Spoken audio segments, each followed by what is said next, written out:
அதாவது எஸ்ஐஆரை வந்து வாக்குரிமை விஷயத்துக்காக பயன்படுத்தாம அதை குடியுரிமை சம்பந்தப்பட்டதாகவும் பயன்படுத்துறாங்க.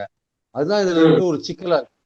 நீங்க 87க்கு ம், முன்னாடி பிறந்திருந்தா உங்களுடைய பிறந்த தேதி, பிறந்த சர்டிபிகேட்டு, நீங்க 2002 2005 வாக்காளரா இல்லாட்டி, அது தீவிர திருத்த பட்டியல் அப்போ உங்க பேர் இல்லாட்டி 2005 2002ல நீங்க ரொம்ப கஷ்டப்படுவீங்க. 87க்கு முன்னாடி பிறந்திருந்தீங்கன்னா உங்களோட பிறந்த தேதி, பிறந்த இடம் சர்டிபிகேட்டு, 87க்கும் 2004க்கும் நடுவில் பிறந்திருந்தீங்கன்னா உங்க பிறந்த தேதி, உங்க பிறந்த சர்டிபிகேட்டு, உங்க அப்பாவோட பிறந்த தேதி, பிறந்த சர்டிபிகேட்டு, 2004க்கு அப்புறம் பிறந்திருந்தீங்கன்னா உங்க பிறந்த தேதி, பிறந்த சர்டிபிகேட், உங்க அப்பாவோட பிறந்த தேதி, பிறந்த சர்டிபிகேட், உங்க அம்மாவோட பிறந்த தேதி, பிறந்த சர்டிபிகேட். இதெல்லாம் எது கேட்கறாங்க?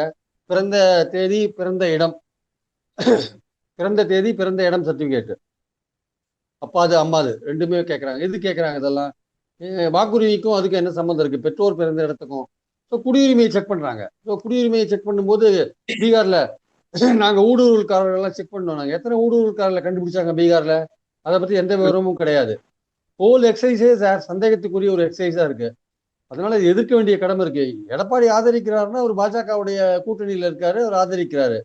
ஆனா எதிர்க்க வேண்டிய கட்டாயம் கண்டிப்பா இருக்கு. அது திமுக செய்யறாங்க, திமுக கூட்டணி கட்சிகள் செய்யறாங்க, தாவேக்காவும் அது செய்யறாங்க. அதுல இருக்கிற பிரச்சனைகளை உணர்ந்து மக்கள் பிரச்சனை இது. ஆக்சுவலா இது கட்சி பிரச்சனையே கிடையாது, மக்கள் பிரச்சனை. மக்கள் வந்து ஒரு நியாயமான குடிமகன் வந்து நியாயமான ஒரு ஆள் வந்து வாக்காளரா இருக்கணும். அவன் வாக்காளர்ல இருந்து விடுபட்டான்னா அது வந்து ஜனநாயகத்துக்கு பேராபத்து.